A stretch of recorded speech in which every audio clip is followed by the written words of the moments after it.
Nous débutons aux États-Unis, où le ministre chinois des Affaires étrangères, Wang Yi, se trouve en visite officielle. La mer de Chine méridionale et le programme nucléaire en RPDC ont été les principaux sujets lors de la rencontre mardi avec son homologue américain John Kerry. En dépit des différends, les deux parties tentent de trouver un terrain d'entente sur la question de la mer de Chine méridionale. Le ministre chinois des Affaires étrangères a indiqué que la liberté de navigation dans la région n'était pas un problème et que toutes les parties devaient renforcer leurs efforts de démilitarisation.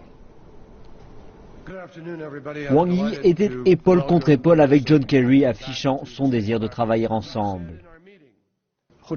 Les deux parties sont conscientes, la Chine et les États-Unis, qu'elles ont bien plus d'intérêts en commun que de zones de désaccord. Et nous travaillons ensemble sur tant d'autres secteurs que cela dépasse largement les zones de friction. Pour sa part, M. Kerry a déclaré qu'une solution importante est qu'il désirait amener ensemble toutes les parties concernées pour les négociations sur la question de la mer de Chine méridionale. Nous estimons qu'il est important de trouver une solution diplomatique, une solution qui respecte la règle de droit et qui mène les pays à la table d'une solution négociée et non pas pour des actions unilatérales.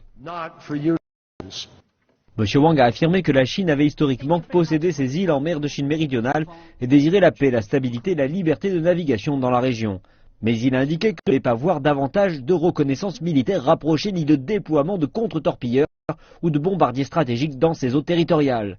Il a également souligné le fait que Beijing avait toujours cette question de façon pacifique, mais il a précisé qu'un pays en particulier, qu'il a explicitement nommé, avait refusé de participer à ce dialogue.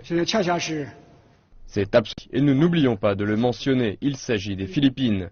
Ce pays a violé l'article 4 de la déclaration de conduite des parties en mer de Chine méridionale et a abandonné le dialogue et les négociations avec les parties directement concernées de Chine, ce qui est regrettable et mal avisé. Et bien évidemment, nous ne cesserons pas la mise en œuvre de la déclaration juste en raison de la violation d'un pays, et même si les Philippines font preuve d'indifférence à l'égard de la déclaration, nous continuerons à pousser les négociations du code de conduite à cet égard. Également, lors de cette conférence de presse, M. Wang a mentionné un récent rapport du Wall Street Journal qui suggère que la Chine aurait construit des radars sur certaines îles en mer de Chine méridionale.